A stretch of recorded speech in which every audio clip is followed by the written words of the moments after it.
boa tarde, bom dia, boa noite!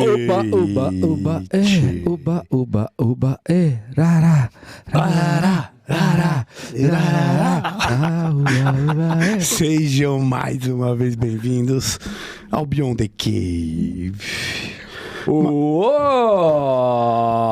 Camarão, você tá diferente hoje, bonitão? Já? Eu tento fazer com que minha voz Fique igual a dele. Essa é a brincadeira. Muito obrigado, querido Fabrício Rodrigues, que está aqui para substituir nosso querido Camarão, porque conhece muito bem nosso amado convidado de hoje. Mas antes de apresentá-lo, já que é mais uma noite especial, a gente tem algumas obrigações, não é verdade, Caião? Cara, @Beyond the Cave, PDC, junte-se a nós, siga nosso conteúdo em todos os lugares, Instagram, YouTube, Spotify. Vamos lá, galera, faça parte dessa comunidade e, se possível, ajude nós no Apoia-se, né? Apoia.se/Beyond, BYND, R$20 por mês. Novidades aqui, olha. Uou! Camisetas Que novas. Olha aqui a camisetinha. Que isso, hein? Pode dar o spoiler? PVzão, manda aqui, ó. Foca pros brother aqui, meu velho. Nova coleção. Aqui, ó. Olha lá. Aqui, ó. Esse aqui é do Epicuro. É da Reserva, que a qualidade é sensacional. Dá uma olhada, vê se você gosta desse algodão aí. Deixa eu ver a frase, Essa é pô. a minha, Mostra aí, Peraí, tá Fabrício. certo aqui? Olha aí. Nem todo prazer deve ser perseguido, nem toda dor deve ser evitada. É isso aí. Tem aqui a Genial. outra que é do Oráculo de Delfos. Tem algumas frases, teremos umas faces, uns rostos sensacionais. Então, a partir da semana que vem vai estar liberado aí no... Posso dar o na spoiler? reserva. Pode dar o spoiler? A novidade aí pra Pode, galera? Você pode fazer o que você quiser, velho. Cara, então, vamos ter... Pode contar da lojinha? Conta, mano. garoto! Lojinha, falar que vai ter uma Lojinha na reserva, tá lá, garoto. Cara, em breve teremos vários artigos do Moletom Beyond vai the ter Cave, também, moletom, camiseta. diferentes camisas, cores diversas. É, sem verde, mas vai ter o resto. Só pra deixar claro aqui que vai ter o resto, mas o verde não vai rolar, meu amigo. Vamos pro que interessa. Vamos lá. Vamos pro que interessa. Só uma coisa, o Apoia-se tá R$20. Obrigado a galera que tá assistindo ao vivo aí, viu? Os apoiadores cada vez crescendo mais, aí com quase 60. Essa semana já mais 3 entrando. Puta, genial. Então, Obrigado, muito obrigado, galera. E tem pergunta dos caras, né? Sempre tem a pergunta, sabe quem vem aqui, troca ideia com a gente no WhatsApp. Então entra lá, R$20. Eu acho que vale muito a pena, na verdade. E ganha camiseta também, E meu amigo. merece mais do que 20zinho, vai, vamos combinar, vai. É, mas aí fica a critério do... Do benemérito, Tá apoiador. certo. O que vier a mais a gente agradece, mas a gente... Mas eu sou pidão, mais 20zinho é pouco, vai. É isso aí. Você paga mais, né? Eu pago mais. Você é um cara bonzinho, você é um cara bonzinho. Quem temos aqui hoje, nosso querido Dr. Daniel Hidalgo, médico formado pela gloriosa FMC, especialização em ortopedia e traumatologia e foco de atuação em cirurgia do joelho e artroscopia pela Santa Casa de São Paulo e MBA de gestão também em serviços de saúde lá no Einstein. Hoje ele atua como coordenador da equipe de ortopedia do Grupo São Cristóvão Saúde e é membro da Sociedade Brasileira de Ortopedia e Traumatologia e da Sociedade Brasileira de Cirurgia do Joelho. Muito obrigado, meu amigo. Boa noite, muito bem-vindo. Boa noite a todos. Pô, muito obrigado pelo convite, é uma honra, né, tá aqui, eu que acompanho vocês aí desde o começo, né, e tá aqui onde, sei lá, tanta gente que eu gosto, que eu respeito muito, né, que admiro, tanta gente já veio aqui, né, então é um prazerzaço e agradeço mais uma vez pelo convite. Prazer é nosso, meu amigo, você sabe disso. E como você acompanha, você sabe como a gente vai começar. Né? Inclusive a gente tem alguns episódios que a gente nem consegue começar. A gente não consegue. O Denis vai atropelando o bagulho, a gente não consegue fazer a pergunta, a gente deixa pro final, mas hoje a gente vai conseguir. O que é a vida boa, meu amigo? Essa daí eu fiquei pensando, né? Sim, eu imagino. Ainda mais você. Cara, uma, assim, pergunta completamente abstrata, né? Mas é difícil de responder. Mas vamos lá, eu acho que vida boa é quando você consegue associar, né, o que você tem como valor, né, e o que você tem como valor é um negócio que você aprende desde o berço, né, vai com seus pais, que você vai lapidando durante a vida. E quando você tem isso bem definido e consegue viver, né, usufruir talvez desses valores ou viver dentro desses valores de forma plena, né, que é o mais difícil, né, você conseguir ali estar de corpo e alma no momento. Cara, você tá tendo uma vida boa, né? Quando você consegue unir essas duas coisas, você tendo uma vida boa, um negócio que muda, né? Não muda os valores, mas eles se adaptam talvez ao estágio de vida que você está. E talvez, sei lá, se você pensar nos seus valores de 10 anos atrás, eles eram um pouquinho diferentes, né? Mas com a mesma base, né? Com a mesma... assim, o mesmo começo, né? Que você aprende em casa. E é isso, viver de forma plena dentro dos seus valores. Para mim, é muito claro que me lembra o Bernardinho, porque é uma ideia de você ter valor e você falou, usar os valores. Usar os valores tem que ter uma coerência. Com certeza. Daquilo que você tem que você acha que é valor e aquilo que você pratica no seu dia a dia. O que é uma ideia extremamente conservadora de ver a vida e de ver o mundo. Porque se você tem certos valores e vive aqueles valores daquela forma, e aquilo foi aprendido em casa, como você mesmo disse, você tem que ter algo que foi conservado para você conseguir passar isso para frente. Faz sentido isso, não? Total. E eu acho que é isso que a gente... Todo mundo é pai aqui, né? A gente é o que você quer passar pro seu filho, cara. Né? Para suas filhas. Porque é o que você viveu sei lá, dentro desses valores você teve experiências positivas durante sua vida, durante sua infância, com a sua família, enfim. E você quer que seus filhos passem pela mesma situação, né, de felicidade. E na verdade não é só felicidade, porque eu acho que tem muito que... Por exemplo, quem não passou por aquilo, você pega uma pessoa um exemplo, sei lá, alguém que perdeu o pai muito cedo, por exemplo, né? Talvez não tenha tido uma experiência tão positiva, mas sentiu a falta, né? Sentiu a falta e quando tem um filho, talvez queira passar isso, né, de uma forma positiva para o seu filho, né? Como ele não teve, né, uma dor que ele teve, ele quer meio que resolver isso e tanto poupar o filho dessa dor, né? Mas ao mesmo tempo fazer com que ele viva, né, bons momentos de uma forma que ele não teve, né? Então acho que é bem por aí. Da mesma maneira de um pai autoritário, por exemplo, né? O cara tomava cacete do pai, apanhava dia sim, dia também, e aí ele resolve, por conta dessa experiência, né, crescer o filho dele de uma maneira diferente, educar o filho dele de uma maneira diferente, né? Não repetir a experiência negativa. Exatamente, né? A ausência aí como uma forma de presença aí. E você estava falando de ter propósito e de conseguir realizá-lo, né? Acho que você definiu isso como uma vida boa. Eu queria perguntar para você a questão de conseguir, né, nessa parte de conseguir realizá-lo, né? Eu entendo como você ter a liberdade para poder realizar o seu propósito e as escolhas que você faz, né? Né? A gente já falou isso de várias vezes aqui. O cara dele não falou muito disso. Como é que você vê? Como é que você orienta? Porque, assim, muitas das decisões que a gente tem na vida, a gente nunca se acha preparado, né, para ter, né? Tem aquela história, né, que o filósofo diz do trauma da emergência da razão, né? Então você nunca se acha... Mostra o rótulo. Ah, que coisa linda. Olha lá. Tá chegando. Breve nas melhores casas do ramo. Então, assim, cara, como é que esse rumo, né? Como é que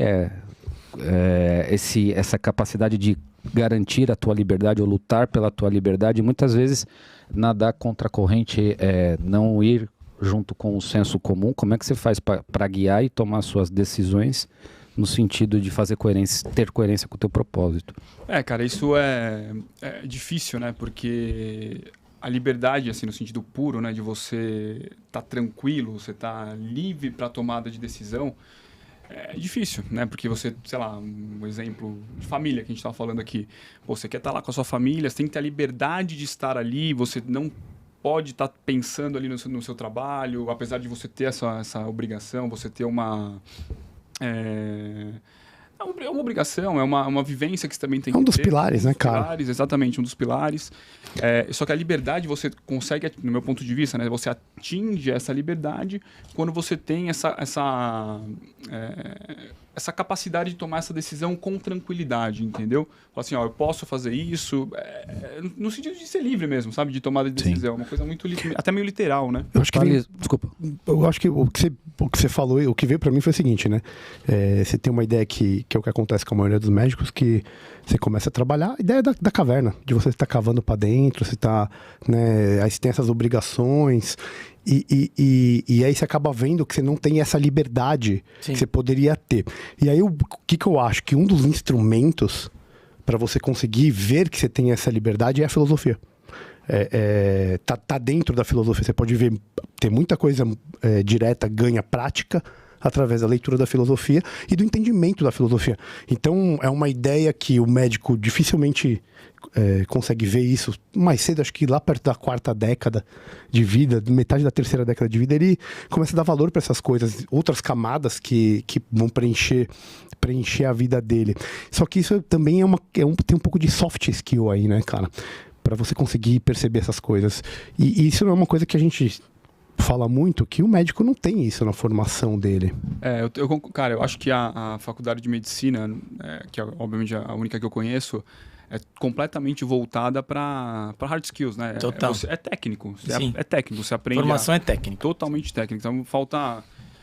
soft skills, assim, você começa aprendendo também em casa, né? Uma coisa que vai muito à personalidade, você tem um treinamento em casa também. Deveria ter um treinamento maior na faculdade, né? Mas é isso, a gente é preparado para resolver as questões técnicas, né? Sim. É isso.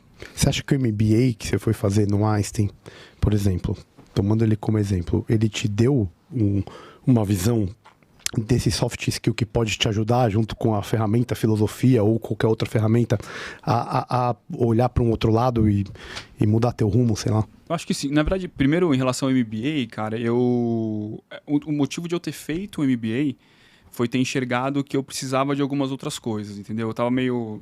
Não sei se acomodado é a palavra certa, mas eu tava, sabe, querendo fazer alguma coisa diferente ali na carreira. E aí tive um pouco de contato com gestão e tal, resolvi fazer o MBA, né? E aí no MBA, cara, você não vai aprender a administrar um hospital fazendo MBA, cara. Não vai. Você vai, na verdade, ter um contato com alguns temas ali, né? Quem já teve contato... Vai saber o que é uma DRE. Isso, mas saber o que é. Você não vai conseguir fazer... Aprender mais um pouco de hard skill, né? Exato. Mas, cara, sabe que eu ia chegar nesse ponto. Porque, na verdade, a matéria que mais me interessou no MBA, cara, foi gestão de pessoas. Entendeu? Porque é um negócio que você sabe, você aprende zero na faculdade. Zero, entendeu? E é muito interessante. O cara que faz a leitura do comportamento da pessoa, consegue ter... Porque é difícil, né? Tipo, o cara que tem a capacidade de conversar com você, sei lá, e perceber a sua personalidade, o seu comportamento, isso daí ajuda muito no bate-papo, ajuda na negociação. Na técnica de negociação. Sim. Que é um negócio muito interessante. Enfim... É isso, eu acho que me ajudou sim a ver também a medicina, o mercado da saúde, né? Através de outras visões, né? Outros players da saúde ali, que também a gente tem muito pouco contato. A gente é médico, você é muito acostumado a viver entre médicos, né? Então, quando você tem contato com outros profissionais do mesmo mercado, eles têm visões diferentes da sua, né? Uhum. E isso na minha opinião, o melhor do MBA foi isso, foi o network, foi conhecer pessoas, foi conversar sobre temas que são comuns ali às pessoas, mas entender pontos de vista diferentes, entendeu? Posso te fazer uma pergunta relacionada à tua especialidade, à tua área de... Para quem o Hidalgo é meu médico, tá? Do meu pai também. Eu diria da minha família. Exato. É médico da minha família também. E tem um motivo para isso que é o que eu vou te perguntar agora, que é o seguinte, né? Até dentro da classe médica existe um certo... Não sei se preconceito é a palavra certa, mas um lema que se diz que o ortopedista é o cara que mais hard skill de todos. Que é o cara que olha e identifica se tem tratamento ou não tem tratamento, se o tratamento é cirúrgico ou não, se o tratamento é clínico, pela palavra ele já define que não é com ele. Sim. E você foi pro MBA e sentiu assim, uma necessidade de aprimorar a sua parte de soft skill. Como é que você vê esse problema, essa interface que o ortopedista tem que encarar? Porque a formação de vocês, a gente sabe, a gente é médico, que é muito difícil, é muito atribulada, é muito turbulenta e essa parte fica um pouco à mercê. Como é que você fez para aprimorar isso? Se você busca aprimorar isso, você acha que o MBA te ajudou? Especialmente por quê? Porque eu sou seu paciente, eu noto que você é um cara que é preocupado com isso, diferente de alguns outros colegas.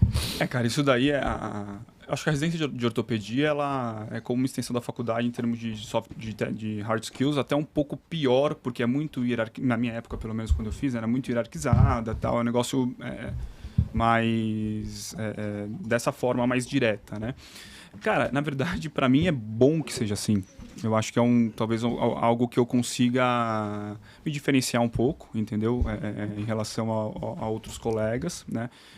É uma coisa que eu não faço com dificuldade, né? Bom, vocês me conhecem. Sim, natural. Meio natural, entendeu?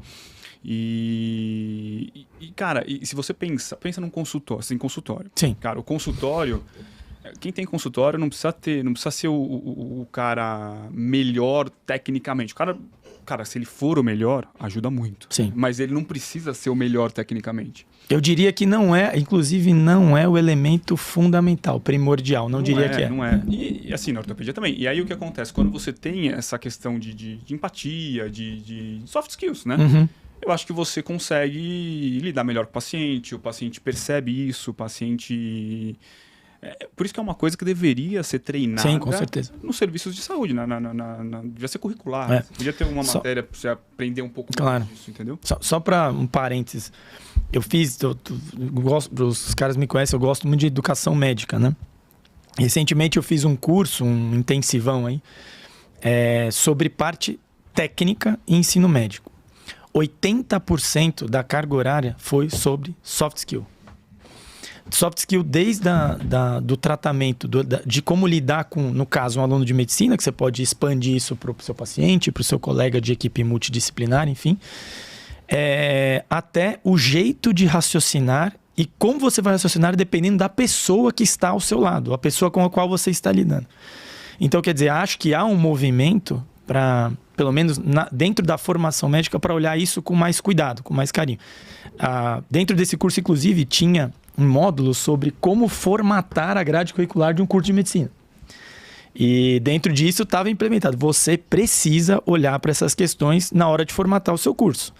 A gente ainda não tem a forma desenhada de forma precisa, de forma técnica, mas isso é algo que precisa estar contemplado na sua grade curricular. Ou seja, está se enxergando que isso precisa. Sim, não é que se precisa, isso é fundamental. Né? E se você perceber, pega, sei lá, processos médicos, uma grande parte disso, o problema maior é de comunicação. Sim, com certeza. É comunicação, cara. O médico não consegue comunicar com o paciente, não consegue falar com a acompanhante do paciente, não de uma forma adequada. Uhum.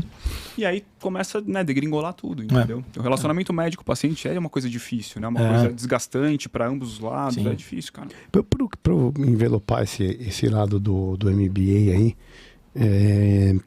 tem uma galera que hoje em dia você vê, a galera se forma, os caras querem fazer startup, tem uma ideia de inovação, tem uma ideia até de ter esse lado de soft skill mais conhecido mesmo, sabe? Você vê que a galera fala. O que você falaria assim, putz, tem alguma ferramenta que você usou no seu MBA, que você usa no seu dia a dia, que você fala assim, isso aqui realmente me fez mudar alguma coisa, fazer com que minha empresa vá melhor, que tem alguma ferramenta específica? Cara, eu sei que assim, tem várias ferramentas, né? Eu particularmente não uso uma específica, eu acho que é mais talvez um pouco de cada coisa que eu vi lá.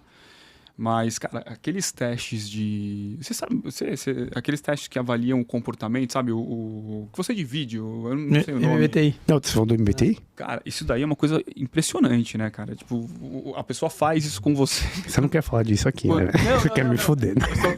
Você quer me botar uma jeba desse tamanho, mano. É que isso daí é um negócio que, quando você passa por esse tipo de avaliação, é uma coisa impressionante, cara. Parece que você tá lendo ali... Você, como um belo de um ISFJ, sabe bem disso. Não, mas isso é muito interessante, cara. É muito legal. Mas... Tô parafraseando o oráculo de Delfos, né? Que, na verdade, assim, eu tenho minhas ressalvas? Com a mitologia, minhas ressalvas, né? Com a mitologia em si. Não com a mitologia. Com o oráculo de Delfos. Esse é um personagem mitológico com o qual eu tenho minhas... Mas, enfim, botou muita gente muito problema esse cara aí, viu? Não, estamos só mostrando o caminho da verdade. Sim, é verdade, mas é isso, né? É isso. Entendi, mas teoricamente você acaba no dia a dia não usando muito. Na verdade eu uso, mas eu não tenho uma coisa específica. É que assim, é aquela coisa, o cara marca uma, sei lá, por isso que eu falei do comportamento da pessoa, você conhece a pessoa. Você vê que o cara é um cara mais, sei lá, analítico, aí você marca uma reunião com o cara, aí você chega atrasado na reunião. Sim. Vai quebrar o pé. Já era, começou mal, né? Começou errado. Começou errado. Sem dúvida.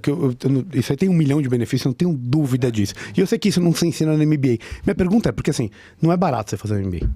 Você gasta aí 25, 30 pau, né? Num curso de 2 anos. 2 anos. 2 anos, meu. Fora o seu tempo, Então, a sua você disposição, tem- normalmente força. é sexta e sábado o dia inteiro, Exato, né? é. Te fode. Te né? fode. Aí você quer, tipo, chegou no final desse negócio, você quer ter ferramentas que você consiga, aplicar, cara. Senão não tem sentido você pegar e fazer. Concordo. E a gente viveu, você sabe, a educação, você falou da educação, um boom disso aqui no Brasil. Sim. De vários tipos de MBA, de não sei o que lá, não sei o que lá. E como você fez, eu queria. A pergunta era mais pra tua opinião, se isso realmente vale a pena, pro cara que tá ali agora. Então, muita gente me pergunta isso, até que pensam em fazer e tal, Isso. né? Cara, eu acho que vale. Pelo menos o que eu fiz ali, o modelo que eu fiz, eu achei interessante, achei que valeu a pena. Você não aproveita tudo, é o que eu falo como qualquer curso. Você vai tirar algumas coisas ali, vai como eu falei que aqui o que eu me senti que agregou mais para mim foi a parte de relacionamento, de gestão de pessoas, porque é uma coisa que eu não tinha tanto conhecimento, entendeu? Mas assim, valeu a pena, só que você não vai ser um administrador. Tem uma faculdade para isso, cara. O negócio é diferente, entendeu? Sim. Você pega uma coisa ali. Te dá conceitos. Você cresce como profissional e como pessoa também, entendeu? É isso. E provocando aqui, um pouco, é assim, né? Será que também isso não é uma coisa geracional nossa, de ter, né, essa questão o referendo de uma grande instituição? Né? Porque hoje, cada vez mais, a gente vive com os college dropouts, né? Então, os caras que aprendem por si mesmo ou por formas alternativas de educação, né? E aí, assim, essa é uma impressão que eu tenho. Eu queria perguntar para vocês o que vocês acham, né? Que o Reginho estava falando aqui de uma desarmonia entre um curso de MBA, né? Ou a maior parte desse boom que a gente viveu de cursos de MBA, né? E a prática do dia a dia, o quanto você consegue aproveitar desse curso. Para mim, e a pergunta que eu queria fazer para vocês, o que vocês acham disso? E o Hidalgo, acho que é uma pessoa que está no mercado também como né, uma corporação de saúde. O fato disso acontecer diz mais sobre a forma e a estrutura do curso, que é o que o Fabrício estava falando, ou isso tem a ver mais com o mercado do extremo ocidente de saúde, as dificuldades de você implementar estas best practices ou de você trazer este conhecimento teórico, que isso acontece em qualquer parte do mundo em termos de ambiente de negócio mais favorável, e aqui a gente não consegue porque isso diz mais do nosso dia a dia de poder ter a capacidade de executar isso. Eu acho que as duas coisas. Eu acho que tem uma questão mercadológica. Eles poderiam vender o curso, por exemplo, em módulos. Poderia vender. Você faz o módulo de, sei lá, de finanças, você faz o módulo ali de marketing, enfim, tem módulos. Poderia vender dessa forma. Até tem cursos, né, que são divididos, mas aí não seria um MBA. Uhum. Então, acho que a questão mercadológica é isso. O cara te vende o MBA, porque é um MBA, enfim. Mas você tem coisas que você aproveita e coisas que você não aproveita, entendeu? Eu penso dessa forma. Não sei o que vocês acham, entendeu? O Reginho fez também, né? O MBA. Então... forma o mercado, mas... Eu já sou muito ácido. Eu não sei se eu quero ser ácido aqui de novo, velho. Porque no final, sempre eu que tô cutucando as coisas. Mas, na minha opinião, eu fiz o curso de gestão, fiz o da GV lá, né? Cara, eu acho que eu que tinha tempo pra fazer, porque naquela época eu tava focado nisso, eu aprendi porque eu tinha tempo, mas não é uma coisa que é transformadora, entendeu? Sinceramente, como ferramenta, eu acho que eu aprendi muito mais depois com outras coisas fora do que lá, entendeu? Sim. É por isso que eu falei que eu acho que o network, assim, conhecer pessoas, o ambiente que você tá ali, conversar, até nos intervalos das aulas, é uma coisa que, cara, é muito válido, entendeu? Eu acho que é isso. Caio falou um negócio, cara? Eu achei fantástico, assim, a necessidade de validação por alguma instituição. Por que eu estou citando isso? Eu trabalho em dois fronts, vamos dizer assim. Eu trabalho trabalhei muitos anos dentro da UTI do Einstein como empregado.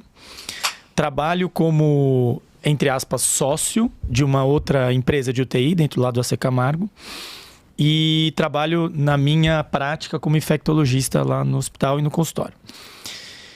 E assim, desde o início da minha prática médica, eu sempre trabalhei como intensivista. Então, você tem que se adequar de acordo com a UTI que você está trabalhando. Então, diversas formas de administração, diversas formas de chefia.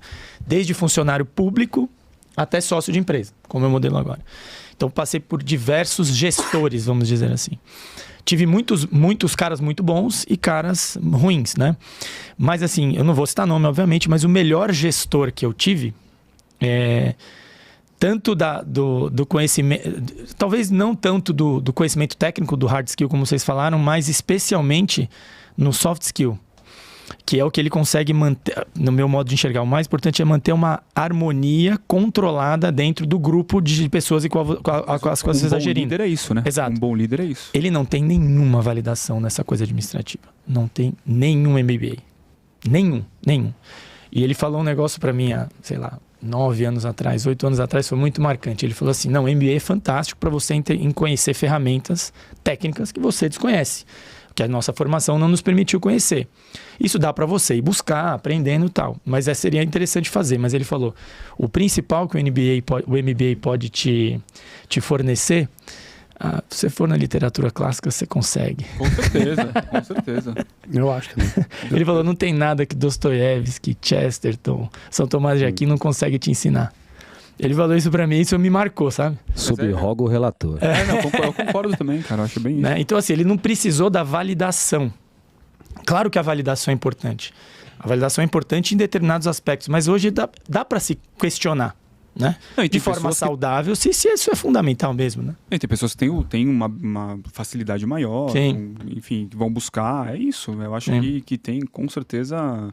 Ele tem razão no que ele fala, porque e hoje em dia a gente tem muita facilidade também de chegar nessas coisas. Sim. Né? Tipo, você tem, sei lá, internet, informação, enfim, né? Informação, meu, é pra Vocês acham que a molecada que está se formando agora se ligou disso antes que a gente? Assim, o pessoal que está saindo da faculdade ou está saindo da especialidade, você acha que eles estão, sei lá, de alguma maneira mais antenados nessa questão de soft skill e tal, e por isso talvez seja a gente percebe isso como um desinteresse pelo hard skill? Então, mas aí tem um problema, né? Não dá para fazer um sem o outro. Exatamente. E outra, eu acho que você ter só soft skill, não só, né? Mas soft skill, assim, de uma forma mais... Sim. Vira um sofista. Exato, você vira um sofista. E aí o que acontece, aí quando você precisa da hard skill ali, que você já tem que ter de base, aí você não tem. Exatamente. Isso é o que a gente mais... Aí você falou o termo certo aí, o termo platônico mais certo, que é o sofista. O que a gente mais vê nessa questão de gestão de saúde, quem lida com o gestor ou é gerido por alguém, é que você está rodeado de sofista. E os caras usam todos esses termos técnicos, o tal do gestonês, né? Para fazer uso e abuso de você e te passar alguma certa confiança, algum tipo de credibilidade. Mas, na verdade, o cara está te manipulando como o sofista faz, né? A maior verdade é essa aí. E talvez isso que a gente está falando seja uma consequência do currículo da Faculdade de Medicina. Se você soubesse um pouquinho, se você tivesse tido... Como, cara, sai da Faculdade de Medicina, você não... Eu opero. Cara, você sai da faculdade, você não consegue pedir uma cirurgia. Tô falando sério. Você não sabe o caminho, né? Eu tô falando sério. Você não sabe o caminho. Não sabe. Você tem que ligar para algum amigo seu que é mais velho e o cara te ensina. Você não sabe. É bizarro. Você não sabe cobrar você não sabe precificar uma consulta. Você se sente mal por cobrar uma consulta. Porque... E outra, isso porque é integral, né? Isso que é integral. Isso porque é integral. E são 6 anos. Talvez essa dor do médico, cara, e todo médico ele acaba sendo um pouco de gestor, porque o cara tem o consultório, o cara ele tem que saber alguma coisa de gestão e o cara não sabe. Tem que gerir a vida dele também. Tem que gerir a vida dele, entendeu? Onde está o liberal do profissional liberal, né? O sonho, que a gente já disse isso aqui, né? O sonho hoje parece que de boa parte dos médicos, né, que estão entrando no mercado, ele quer ser um funcionário CLT. Sim. Porque aí ele quer ter lá as horas marcadas, ele não quer ter compromisso com nada e férias 2 vezes por ano. Sim. Aí ele dá, né? Ele se ferra a primeira vez quando ele vê que não é assim, né? Aí a primeira decepção que o cara tem. Aí o teto vai baixando, né? Exato. E aí ele quer pular fora. Exato, aí ele vai pular fora. Você falou, né? Eu não sei, o Caião levantou uma bola aqui que é excelente, que é essa assim, será que esse pessoal percebeu antes do que a gente tal? Talvez sim. Mas também vou ser advogado do diabo aqui, nosso advogado no caso. Talvez também tenha um traço de, não sei, geracional, de um certo, sei lá se fosse uma palavra muito forte, mas um certo descompromisso com... Eu acho que é mais um narcisismo. Com alguns ritos que a gente tem que passar por. né? Né? Então, para você, por exemplo, para você poder ter a sua atuação protegida, vamos dizer assim, você ter ela validada, tem alguns ritos que são fundamentais. E esses ritos são doloridos, né? Eles doem, eles machucam a gente, né? Verdade. Então, às vezes, os caras talvez queiram escorregar disso aí também, né? Eu brinco que é a síndrome do CEO, né? O cara acabou de sair e ele acha que tava todo mundo esperando que ele, né? Isso. Ele é o único filho, né? Que a mãe acha que o filho é inteligente. Então tá todo mundo esperando para ele sentar na cadeira do CEO, né? Sim. E te falo mais, o que fez a gente tentar, pelo menos eu, né? Falo por mim, tá? Não falo pela geração, falo por mim. O que me fez ir buscar essa soft skill foi uma dor. Isso veio de uma dor. Depois de um processo de melhora que aconteceu, mudou as coisas, você sabe muito bem. E foi isso que me fez ir atrás para poder... Eu acho que isso é uma questão mais... Não sei se confiável, mas quando você tem uma dor e você busca aquilo, eu acho que você, não sei se absorve mais, mas tem um mérito envolvido nisso. Você se dedica mais. Lógico. E talvez essa percepção de soft skill não seja bem esse soft skill que a gente esteja falando, seja mais um comodismo que o Fabrício falou. Porque assim, o hard skill, você vai ter que sair da faculdade de medicina fazendo o seu hard skill, senão você vai matar os outros, você não tem opção. É isso mesmo. Isso aí você vai ter que fazer. Aí você pode, às vezes você não quer ir lá, ir atrás, e aí você joga um pouco de soft, um pouco de conforto aqui, ali, e tudo vira colorido e você toca a vida daquele jeito. Até porque a cobrança, sinceramente, quem fez residência, todos nós aqui fizemos, nós sabemos, é muito diferente do que nós passamos na residência, do que hoje acontece. Sim. E eu não estou julgando aqui mérito. Sem mérito, exato. Certo ou errado, é diferente. Exato. Eu não estou julgando mérito, não estou falando, não, porque... Tem que ser assim. Não, 24 horas acordado, não sei o que lá. Na minha época, não é isso. Mas... Sem ser reacionário. Sem ser reacionário. Então, assim, a diferença, pra mim, tá meio aí, entendeu? Eu não acho que eles vão ter mais soft skill, cara. Pelo contrário, eles me parecem cada vez menos, entendeu? Acho que é meio sofista mesmo, meio que uma maquiagem, não sei, cara. A gente vai saber no futuro, né? Talvez no futuro... Mas isso é uma reflexão válida, né? Porque a gente passou por um processo, um processo de formação que teve suas falhas e suas virtudes.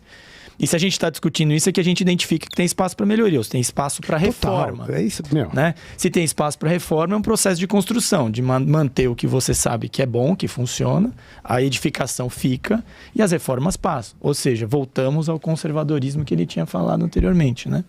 Então é exatamente isso. Se a gente está fazendo essa reflexão é... Não, e de coração, coisa que, conta comigo. Eu tô colocando o meu negócio aqui no jogo, tô falando de mim. Essas autoanálises, cara, é sempre positivo. Sim, reforma. Você reflete, enfim, você vai pro caminho certo, entendeu? Vamos mudar tudo aqui, vamos lá. Então, eu queria meter um pouco o pau no Estado. Vocês deixam eu fazer isso? Cara, você operar joelho, como que você vê a diferença de um serviço público para um serviço privado? Onde que estão essas diferenças e o quanto isso te ajuda ou te atrapalha de cada lado nesse processo que você teve de aprendizado e depois agora já na vida adulta? Vamos lá. Eu estou assim, há um tempo fora do serviço público, né? Então, vou até falar com um pouco mais de propriedade do serviço privado, né? Que tem mudado muito, saúde suplementar, né? Nos últimos anos aí tem mudado muito. O que eu percebo, assim, em relação ao serviço público, né? A gente tem uma demanda muito grande, né? Você vê serviços aí com filas de espera para cirurgia no serviço público, né? O que a gente, na maioria dos serviços, né, da saúde suplementar, acaba não tendo, né? Então, o paciente ele consegue resolver o problema mais rápido, né? Agora, tem questão de valor pago por cirurgia, né? O cara que trabalha no serviço público, ele, na maioria das vezes, tem uma remuneração, se você considerar aí valor por procedimento, enfim, que é menor, né? O preço que o SUS paga por consulta. Eu nem sei quanto é que tá agora, mas porque faz tempo que eu não... Cara, é menos que o Apoia-se. É uma das poucas coisas que eu conheço que é menos que o Apoia-se. Eu não vou contar que vocês começam a chorar. Deixa pra lá. Agora, o serviço particular, cara, o serviço privado já é um pouco diferente. Apesar de que, cara, a gente também tá tem uma amostra meio viciada, né? Aqui a gente está em São Paulo, na capital de São Paulo, enfim. Mas eu acho que é isso, cara. Em termos de cirurgia do joelho que você falou, cara, eu acho que tecnicamente, talvez, pelo menos aqui em São Paulo, eu conheço muita gente que trabalha no SUS, talvez não tenha uma diferença tão grande, né? Talvez tenha a diferença do material que é utilizado, de taxa de infecção, da parte mais de infraestrutura, entendeu? Mesmo porque tem muita gente que trabalha no serviço público e no serviço de saúde suplementar, né? Eu fiz isso uma época da minha vida. Então, acho que é mais por esse lado. Todos nós, né? Então.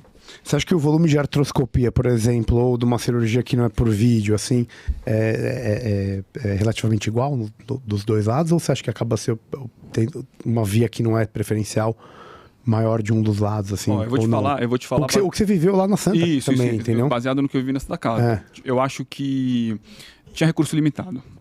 Tá. Óbvio, né? Mesmo porque todo recurso é limitado. Na época a gente fazia um número de próteses por semana, de joelho, por exemplo. Não, mas é isso, alguém tem que pagar a conta, né? Exato. Mas já na saúde suplementar também, né? Mas talvez a forma de controle seja um pouco diferente, entendeu? Porque no SUS faltava, né? Faltava mais do que talvez falte na saúde suplementar, entendeu? Porque na saúde suplementar o cara consegue cobrar do usuário. Né, o cara consegue aumentar ali, a sinistralidade aumenta, enfim, a ANS regula ali que aumenta mais ainda. Entendeu? Enfim, é isso. Eu acho que é uma questão como posso dizer, a demanda maior do SUS e não ter dinheiro para conseguir resolver o que precisa, entendeu? Eu acho que dinheiro até tem, velho. Então, velho... Gestão, talvez, né? Ineficiente, ainda as coisas, né? Sim. Eu vou dar um dado pra vocês famoso de cair o cu da bunda, né? Então é assim, cara, esse dado... Esses eu gosto. Esse vai ser bom. Eu aprendi isso hoje, esse é um dado técnico de um grupo técnico do governo. Então é assim, se liga. Se você aumentar em 200% a remuneração média de todos os tickets do SUS hoje, né? Hoje, então, vamos lá, vamos falar de financiamento e especialmente de RH médico ou de custos diretos relacionados à ação da saúde, cuidado centrado no paciente. Vou melhorar o cuidado. O que é? É quem atua sobre o paciente. Então, pega essa média, né? E aumenta 200%. O incremento em qualidade de saúde é desprezível para a população, para o paciente, e o sistema está quebrado em 2030. O SUS é a nova previdência. Gravem o que eu estou falando. Não se segura. Fica impossível. É insolúvel. É impagável, né? E do jeito que está hoje, insolúvel porque você tem novos entrantes no sistema, crise econômica, e a longevidade inflação, dos usuários está aumentando. Longevidade, doenças crônicas e oncológicas, né? E novos entrantes. Judicialização. Essa judicialização. E para mim, o que o Id trouxe aqui, o Daniel trouxe, que ele falou da remuneração, né? Porque assim, isso é parte fundamental, né? Um dos problemas está nisso aí, que na gestão dos contratos, que é uma coisa que a gente fala muito aqui. Muito, né? Dessa medicina que não não paga baseado em valor, né? No VBHC. E os ortopedistas são um dos mais empacotados aí, né? Então você acaba não pagando pelo valor daquilo que ele está entregando, e depois o cara pode até falar aqui um pouco do valor que eu estou querendo dizer, porque esse valor, ele não é só o valor momentâneo do procedimento, é o valor que surge após o procedimento, de qualidade de vida, do quanto esse cara vai entregar economicamente, que é um modelo que de fora do Brasil, fora do extremo ocidente, ele é extremamente aplicado, né? Aplicado. Então, aí vai perguntar, será que isso não é um jeito? Porque ortopedista sair desse negócio do pacote, né, e ser melhor remunerado, que precisa, eu digo assim, comparativamente SUS e o problema, cara, privado? Eles, assim, eu acho que faltam ferramentas ainda, entendeu? Acho que os dados eles até têm, mas não conseguem aplicar isso, entendeu? Na minha opinião, o pacote não é o problema, entendeu? O problema é que, assim, falta talvez uma adequação desses pacotes, entendeu? Você ter um pacote ali, você ter uma previsibilidade, não é ruim, entendeu? Agora, você precisa ter pacotes que se adequem à realidade, entendeu? E tanto que assim, eu acho que o modelo de pagamento é uma coisa que tem que ser uma coisa meio mista, entendeu? Você tem que ter o valor, você tem que ter... Porque é o que eu falo, o pacote... Você vai operar os pacotes com hospitais, por exemplo. O hospital tem um pacote... vai operar um ligamento cruzado, por exemplo. Aí você quer fazer uma sutura de menisco. É o mesmo pacote, entendeu? É o mesmo pacote. Não tem essa granulidade, essa especificidade para cada doença. O que falta, na minha opinião, na ortopedia especificamente, é uma análise melhor de tudo isso e uma visão meio de gestão mesmo, sabe? De a pessoa conseguir dividir da maneira correta e quiser empacotar, empacota de uma forma justa, entendeu? Mesmo porque é o que os caras tentaram fazer, né, com as tabelas. Sim. O cara tenta fazer isso com a tabela, cara, tipo, e a tabela fica defasada, a tabela fica desatualizada, do ponto de vista até técnico, né? As tecnologias vêm surgindo e a tabela não é atualizada, cara. Sim. Pô, o Caio negocia com o Opera. Cara, os caras usam tabela de 1990, cara. Mas e assim, não só negociam, cara, como é o jeito que, especialmente na saúde pública, e isso eu falo por talvez 70%, talvez mais, um Pareto do Brasil. Você sabe como é que a forma de contratualização, cara, é derivado do INSS. Então. Pois é, cara. Então é assim, é hora a hora, quanto custa o médico, multiplica por 12, por 30,5 e foda-se, o fee for service da década de 60, cara. E é assim que se estrutura, cara, 80% dos sistemas de saúde do Brasil. Isso, incluindo suplementar. Isso. E aí, assim, quando você quer falar de entrega de valor e tudo mais, os caras vêm com umas soluções abrasileiradas e mistura. Mas por isso que eu falei que eles têm os dados, né? Então, as ferramentas. Então, cara, eu acho que não tem, porque certamente eles têm os dados, mas eles não têm a inteligência do dado. Eles não têm a interoperabilidade do dado. E eu queria perguntar pro Fabrício isso, cara, porque dentro também dessa história de gestão que a gente está falando aqui e tal, existem qual que seria, né? Se você for pegar lá, existe uma recomendação, um consenso técnico de 2019, se não me falha a memória, da Secretaria do SUS específica para você implementar valor na saúde suplementar, né? Na saúde pública nem se fala nisso, né? Então, é um documento de 2019 que fala das formas de remuneração e fala que, né, no Brasil a maior parte é fee for service e como você faz, quais são os passos para você, né, ganhar especificidade em valor, e o primeiro passo é o pagamento por performance. Um pouco do que a gente falou aqui e que o Hidalgo comentou é isso, né? O pacote não é ruim porque você está introduzindo um pouquinho de performance nesse custo todo. Ele pode ser ruim, né? Ele pode ser bom e pode ser ruim. Ele pode ser ruim. E aí a questão que eu queria perguntar é uma outra forma de performance, que é o shared saving, né? Que é a economia compartilhada. E a redução de infecções talvez seja o grande exemplo, né? E no Brasil especificamente, onde os dados são heterogêneos e o acesso às infecções relacionadas aos cuidados de saúde.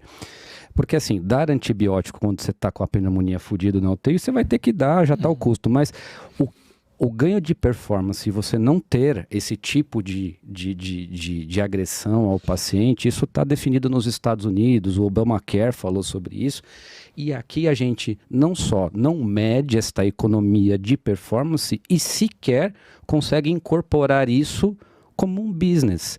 Em última análise, se eu tenho uma empresa que faz isso bem, eu não consigo capitalizar isso, mesmo que eu economize milhões. Faz sentido? Faz total. Isso a gente vê com marcadores de UTI, por exemplo, entendeu? Então, você vai lá, eu também não faço parte de gestão, né? Mas o que você vê que, por exemplo, segura um serviço de UTI, uma empresa de UTI que fica dentro de um hospital, muitas vezes é porque ele vai lá apresentar os marcadores. Então, ele tem os indicadores muito bons, serve como com argumento, mas ele não consegue potencializar isso como business, como você falou. Olha, eu estou te entregando um resultado muito melhor que toda a cidade de São Paulo, que todo o estado de São Paulo, e nem do Brasil nem se fale. Pô, isso aqui eu tinha que ter uma remuneração a mais pela minha performance disso aqui. E serve como meta para você depois, num período seguinte, falar de novo, ó, cumprir de novo, preciso de mais, entendeu? É porque falar, você não fez mais sua obrigação, porque senão coloca outro cara aqui. Exatamente. Entendeu? E onde está o redesenho? Exatamente. Você perde uma oportunidade de redesenho por performance. E aí eu vou levantar uma bola que vocês podem até responder muito melhor do que eu, que é a história que é diferente. Por exemplo, né? Quando você tem um hospital privado de corpo clínico aberto. Então, quem que se relaciona bem com esse hospital? O cara que consegue viabilizar operações para esse hospital. Então, seja um volume de cirurgia, seja um volume de consulta ou volume de internação. Mas, por exemplo, para um médico que não tem a especialidade dele não ingere nessa capacitação, dá um exemplo, a minha especialidade. Eu não vou trazer doente para o hospital. Eu vou, na verdade, pegar doentes que estão no hospital e vou lá tentar ajudar a resolver o problema. Eu não consigo mostrar para o hospital de forma objetiva e precisa que o meu trabalho está melhorando a qualidade do hospital porque eu estou prescrevendo menos antibiótico, por exemplo.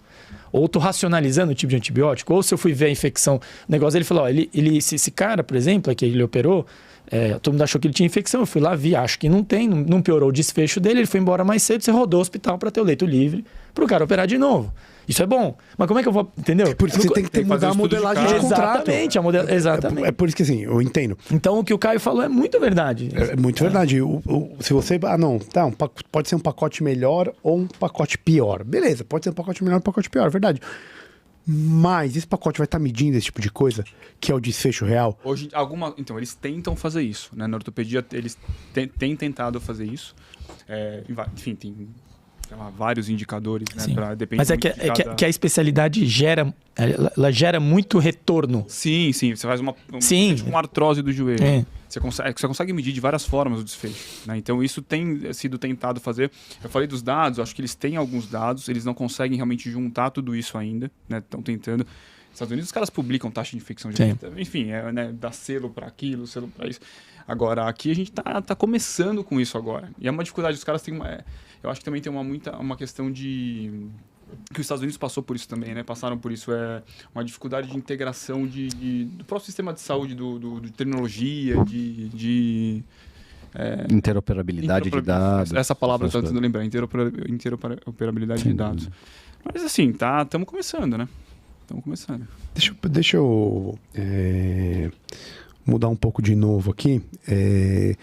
O Caio Malherbe está te fazendo uma pergunta aqui. Eu quero explorar a parte de ortopedia. Na cirurgia do joelho, né? A gente vê, tem várias especialidades que tem vários tipos de inovação tecnológica, coisas acontecendo. E o joelho é uma articulação desgracenta, né, velho? Fala aí, coxa. Tá sempre derrubando um de nós aí no caminho. Sempre tem alguém sofrendo com a porcaria do joelho. O que tem de novo, cara? Qual que é o futuro disso? Pra onde que a gente tá indo com os cuidados com nossos queridos joelhos? Amortecedores maravilhosos. Cara, eu acho que o que tem se falado muito hoje em dia é a cirurgia com auxílio do robô, né? Que é um robô que se usa para fazer prótese de joelho, principalmente. Osteotomia também, mas mais prótese. Na verdade, é um robô que ele... É diferente do robô que se usa para uro, para cirurgia torácica, né? Que é um robô que realmente são braços mecânicos que o médico fica lá num cockpit. Num cockpit, lá pilotando, tipo um videogame, né? É diferente. O que se usa, o robô que se usa um pouco mais hoje em dia, ele é como se fosse um braço mecânico que faz os cortes ósseos, né? Você programa a cirurgia antes num software, né? Você faz o upload do exame do paciente. Aí faz o estudo, ele te dá até como se fosse uma opinião dele ali de como tem que ser os cortes. E aí... Porque é matemático, imagino eu. Alguma parte dessa... pelo menos essa opinião deve ser algo... mensurável. Mensurável, tem os padrões ali que ele fala, e aí na hora que você coloca uns marcadores, né, durante o procedimento cirúrgico, com sensores, fica como se fosse um leitor desses sensores um pouco mais afastado, o sensor faz a leitura, e aí você pode mudar alguma coisa dessa programação durante o procedimento cirúrgico. Aí o robô, você faz a via, né? Você prepara ali para o robô atuar. E o robô faz os cortes ósseos, tá? Da prótese é basicamente isso, tá? Eu acho que ajuda, tá? Em tese, o que é isso? É menor tempo de recuperação? Assim, os resultados ainda são... Na verdade, os estudos estão acontecendo. Porque, assim... Isso é muito novo. É novo. Então, tem uns 2 anos, assim, que o pessoal tem feito um pouco... Caralho, é bem novo. É bem novo. E o que eu acho, cara, sobre os robôs? Eu acho que o robô, ele evita erro, tá? Ele evita... Porque, assim, é mais uma ferramenta que você tem para te auxiliar ali, entendeu? Se você precisar... converter isso para tirar tudo e fazer uma prótese... Porque a prótese de olho é uma coisa muito artesanal, né? Você tem a questão do equilíbrio ligamentar e tal, do balanço, é diferente da prótese do quadril, assim, sabe? E eu acho que evita erro, e ajuda bastante. Eles estão até pegando esses dados, né, dos pacientes, até de pós-operatório, para avaliar desfecho, e usando machine learning e tal, para... Cada vez o robô vai te sugerir de uma forma mais precisa, entendeu? Na hora que você colocar o exame do paciente lá, o robô, sei lá, vai pegar 1 milhão de casos com uma deformidade semelhante àquela, com um tipo de artrose semelhante àquela, e vai falar, ó, de acordo com o nosso banco de dados, a nossa sugestão é fazer isso. Corte assim. Aí gera um outro problema, né? Que é a confiança... Ai de você se fizer errado. Aí se fizer diferente e der errado, né? E se o cara puser isso escrito protocolo, fudeu. Eu acho que... Aí fudeu. Mas eu acho que em termos de tecnologia, assim, de cirurgia do joelho, tem essa que está bastante em voga agora. E aquelas paradas de ácido hialurônico, artrose, pomada de pimenta, como é que é? Cara, PRP tá em estudo, né? Ozônio anal. Você só pode fazer...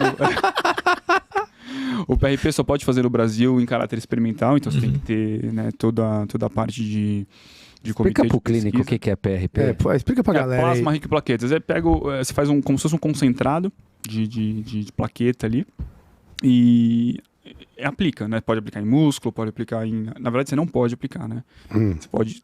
Os estudos estão acontecendo. Entendeu? Você não pode ainda, mas a tendência é que... A ética aprovou randomizar você para um experimental grupo. no Brasil. Antigamente o pessoal assim, era possível ser feito, hoje em dia não pode, né? Tá para ser aprovado agora. Né? Mas tem um monte de país que muitos locais Muitos lugares fazem. Nadal tratou, lesão, joelho com isso. Isso. Tem outras substâncias, tem ácido hialurônico. O ácido hialurônico existe na articulação, na cartilagem, no líquido sinovial.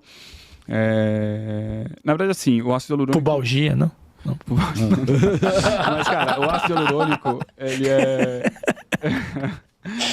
Tô desesperado. Encaixa. Tô desesperado. Cara, mas volta, vamos dessa? Pubalgia não. Mas o ácido hialurônico ajuda, viu, cara? Mel arruda. Exato. Mas ajuda, cara. Ajuda para... A indicação é artrose leve e moderada, paciente com dor. Mas assim, se você pegar os guidelines, tipo, a guideline da Academia Americana, mesmo, assim, muitos falam que não tem nem desvantagens, nem vantagens, tá? Guideline. O que a gente percebe na prática. Ajuda a melhorar a dor, melhora a função, o paciente tem uma... Claro, quando bem indicado, não adianta fazer para qualquer lesão de cartilagem. Artrose leve e moderada. Meu pai foi super bem. Quando é artrose mais grave, a gente acaba fazendo corticoide, né? Como se fosse uma coisa mais temporária ali, né? Porque daí também já tem que ir para outros tratamentos. Deixa eu só... Esse negócio do robô que você falou, tá tendo bastante aqui no Brasil? Como que é esse negócio aí? No Brasil, eu digo. Quem tem acesso a isso? Começou recentemente, né? Recentemente que eu digo... Deve ter uns 2 anos aqui no Brasil, 1 ano e meio, 2 anos. Porque tem uma coisa que faz sentido nisso aí. Porque, assim, a gente sabe que ortopedia tem uma ligação com a marcenaria. Vamos colocar dessa forma para ficar brincadeira, meus amigos ortopedistas, é só uma piadinha. Mas tem uma ligação, porque tem muita física, muita mecânica envolvido. E às vezes, realmente, você pega, né, um osso, um tecido de cartilagem, pô, cara, 1, 2, 3 milímetros de uma diferença, às vezes pode mudar lá na frente, lógico, né? É um detalhe meio que... E aí, nesse tipo de coisa, me parece que uma ideia de inteligência artificial... Vai bem, né? Vai bem, claro. vai bem. Porque essa porra não é ética, caralho. Foda-se, tem que cortar exatamente naquele tamanho ali, daquele jeito, com aquela forma. Não é ético, não tem ética aí. Tem muita variável, né? Tipo, você tem o joelho, principalmente, você tem a parte de balanço ligamentar, você faz um corte ósseo, você altera a parte de balanço ligamentar. Enfim, são muitas variáveis. Considerando a cirurgia como um ato médico, eu acho que a inteligência artificial, do jeito que você está falando, ela supre uma parte, essa parte que você pode medir e tal. E da assim, precisão, né? Na precisão. Quando ela se consolidar, o médico certamente vai ter que desenvolver outros soft skill para poder lidar com isso e enriquecer. Como ferramenta é ótimo, cara. Claro, se você pensar que o cara vai te dar uma opinião ali, Sim. pô, 1 milhão de casos que a gente tem aqui no nosso banco de dados que os caras fizeram desse jeito... Até para que se você cruzou com poucos casos como esse, pode ser um norte. Você vai ter autonomia para decidir. Sim. Você não precisa fazer de forma idêntica aquilo. Mas você é uma base, né? Sabe o que eu te perguntar, aproveitando o gancho das inovações aí? Você já esteve nos Estados Unidos e agora recentemente voltou da França, do estágio. E como é que... queria perguntar 2 coisas. Primeiro, a abordagem assim, em relação à tecnologia... Diferença de tratamento, indicações de tratamento cirúrgico para tratamento clínico. O que você viu de diferente nesses 2 locais? Cara... E a outra coisa que eu te perguntar é o seguinte. Até voltando naquele assunto lá. Qual que é a diferença dessa questão de remuneração, de coisas grosseiras, obviamente, né? Vamos lá. Eu acho que tecnicamente, eu vou falar da escola francesa que eu estava agora em janeiro. Cara, tecnicamente eu acho que é muito parecido. A gente segue muito a escola francesa. Uhum. Eles operam, a gente opera muito parecido com eles. Assim, tecnicamente, eu acho que uma pessoa que opera ou faz uma prótese de olho aqui ou na França é muito parecido. O tratamento ele é muito parecido. Tem uma questão cultural em relação à indicação. Tem uma questão cultural em relação à indicação porque... O que eu percebo aqui no Brasil é que o paciente tem um pouco de receio de ser operado por cirurgias maiores. Sim. Culturalmente, né? Ele tem medo de operar. Tem medo de operar. E talvez por uma consequência disso, o médico, às vezes, prorroga um pouco a indicação. Entendeu? Sim, entendi, claro. Se o cara tem 2 opções ali, pode continuar num tratamento conservador ou pode ir para o tratamento cirúrgico... Vamos insistir um pouco mais aqui. Que é uma cultura médica também, tá? O que eu percebi na França. Cara, você ia lá, você entrava no centro cirúrgico, você via, assim, indicações mais precoces de tratamento cirúrgico, entendeu? Que eventualmente pode estar ligado a melhor desfecho, por exemplo. Cara, a curto prazo... Dependendo da... Agora, porque a indicação é complexa, né? Porque envolve, assim, você tem que indicar quando o paciente for o momento certo. Sim. O paciente não pode viver com uma qualidade de vida ruim durante um período muito longo, entendeu? Você tem que resolver o problema do paciente. E, então é isso, é uma questão cultural. Agora, em termos de técnica cirúrgica, material que é utilizado, pelo menos aqui, né, no nosso meio, né? É o mimo, não é o mimo. Aqui é a mesma coisa, cara. Mesma coisa e... Você acha que os caras operam mais lá? É isso que você está falando? Operam... Assim, você me surpreende, hein? Não, mas eles operam mais assim no sentido de... Tem um momento... eu vou falar de artrose que é mais fácil pra gente entender. O cara tem uma dor no joelho, o paciente... Dor é uma limitação média do joelho, que o cara consegue fazer as atividades do dia a dia com um pouco de dor, tá? O cara... geralmente o paciente aqui, ele quer esperar para fazer a prótese. O cara tem medo. Lá o cara quer resolver. Por que você acha que é isso? Eu acho que é cultural, cara. É uma coisa cultural. Não sei te explicar Você acha que tem uma... Porque isso encaixa numa das coisas que eu queria perguntar. Você acha que tem uma questão ética aí? Porque a gente sabe que a ortopedia, junto com, talvez, cardio-intervencionista, você usa muita prótese, você usa material que é caro. E tem uma relação ética. Sim. Do que você vai fazer, do que você propõe. Não, você acha que existe que vai por esse lado, que a ideia é que aqui se opera menos, porque o paciente, às vezes ele fica com receio de, puta, será que não estão operando demais? Que é mais um metal aqui no meu joelho? Pode ser por esse Ou se é puro, simples medo do desfecho não ser adequado. Eu acho que é mais esse... porque eu percebo no consultório, é isso, entendeu? O cara tem um medo, porque, de a prótese soltar. O cara vê mais pelos pontos negativos do que pelos pontos... Aí, cabe a nós, né, como médico, orientar o paciente, né, do que está na literatura. Claro. Né? A nossa função é essa. Do seu relacionamento com ele, claro, né? Claro. Isso em qualquer conduta médica, né? Tudo é decisão conjunta. Né? Você, como médico, apresenta para o paciente... Autonomia, né? O joelho é dele, né? Você apresenta, eu sou, assim, de acordo com a literatura, o seu problema é tal, e o que eu acho que você tem que fazer, né, por conta disso, é isso, entendeu? cara, ninguém vai obrigar o paciente a nada. O paciente vai ouvir e vai optar, entendeu? E é claro que você tem que... Sim. Óbvio que o paciente vai ouvir e vai optar. Mas você tá com... O poder tá nas suas mãos, né? Sim, você tem um poder de persuasão muito grande. Porque então, é aí que entra a ética. Ética, tudo, caráter, né? Entra tudo, porque... Você precisa agir de acordo com o que é certo, né? Eu acho que tem também um fator confundidor nessa equação aí, que é o seguinte: todo o centro altamente especializado tende a ser mais invasivo. Então, primeiro, porque você confia na técnica; segundo, porque você confia no serviço; segundo, porque você confia na equipe e nos outros parceiros que você está fazendo com quem você está trabalhando. Então, por exemplo, no caso que o Hidalgo falou, se você está num centro que opera muito e com muito boa qualidade, o cara que está avaliando se o procedimento é clínico ou cirúrgico, ele vai ter uma tendência, não sei se nem se dá para chamar isso de viés natural, a optar pelo método cirúrgico, e tá tudo ok. É isso. E tá tudo ok, porque isso tem a ver com a satisfação e a entrega de percepção de qualidade de vida. O cara tá lá para isso porque o serviço ou entrega isso, né? Sim. Entrega isso. E outra coisa, ele não espera nada diferente disso. Entendeu? Ele tá lá, e o médico confia. E na França, que eu falei que eles operavam muito, era exatamente isso. Era um serviço referenciado. O paciente muitas vezes chegava lá já porque estava com essa expectativa. Entendeu?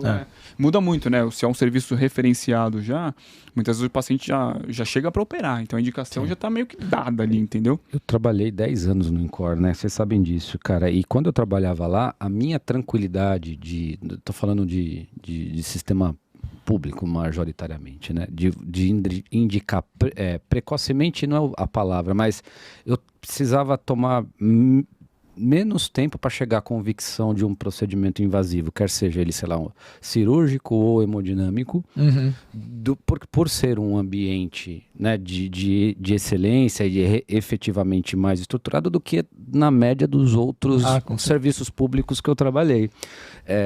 Por conta dessa questão de ser um centro especializado, um quaternário e tudo mais, e que era a mesma pessoa, né, no caso, né, mas eu me policiava muito mais, e acho que isso é natural, de acordo com o ambiente onde você está tratando o teu doente, né? Então, eu acho que essa variação de número de procedimentos de acordo com o nível de hospitais e até de complexidade, redes de atendimento, ela pode acontecer e para além dessa questão propriamente ética. Claro que isso existe, isso é muito importante, né? Mas tem essa questão talvez do expertise e da onde você está atuando. Sim. Isso para você indicar ou não, isso é consciência situacional. Sim, você sabe que você vai indicar alguma coisa que eventualmente naquele ambiente, você sabe que isso aqui poderia ser feito agora, talvez não de forma absoluta, posso seguir esse caminho, porque eu sei que se eu fizer isso aqui neste lugar, não sei se vai ser bom. Não é o melhor caminho. Exatamente. E tem uma outra questão que estar sendo referenciado tem. Sim, e uma outra questão que o médico, ele se sente à vontade em indicar o que ele tem hábito de fazer. Uhum. Se ele não está muito acostumado com aquele procedimento, ele vai ficar meio assim. Claro.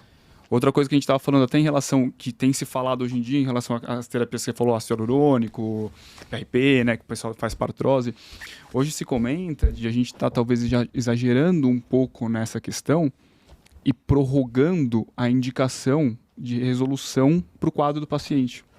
Perdendo o timing. O famoso empurrar com a barriga, em algumas situações, entendeu? Sim. Você vai empurrando, como talvez sua indicação devesse ser mais precoce. Quando azeda, você vai e faz. Você deixa o negócio deteriorar antes mas não é que você deixa. O paciente, ele talvez... Não, sim, é uma demanda. Eu digo, não é você. Não. Eu tô falando assim, o paciente, às vezes, ele tem uma melhora momentânea ali, né? Que talvez seja... O que ele busca, talvez seja isso, entendeu? Mas... será que se eu operar naquele momento, mesmo falando o paciente que ele poderia fazer aquilo, mas a cirurgia para ele seria mais resolutiva, ele deixaria de operar, de repente, numa condição pior e talvez podendo ter um desfecho pior também. Justo, muito justo. Deixa eu perguntar uma coisa que eu vejo na minha cabeça agora. E aquela de joelho também? E aquelas ondas de choque? Não, deixa eu falar. Você conhece, não conhece? Você conhece? Tô fazendo. Tá fazendo. Garotinha. Onda de choque é um negócio interessante também. Doutor Alex. Explica o que é pra Michel. galera. Onda de choque é... Abraço. Doutor Alex Michel, do Rego CAD. Cara, são ondas de choque, ondas, né? Que fazem como se fosse um tratamento mecânico, né? Para algumas situações. Onda de choque mesmo. Vai batendo na parada. E Costa pode falar aqui. Duas vezes. Eu fiz também no meu joelhinho.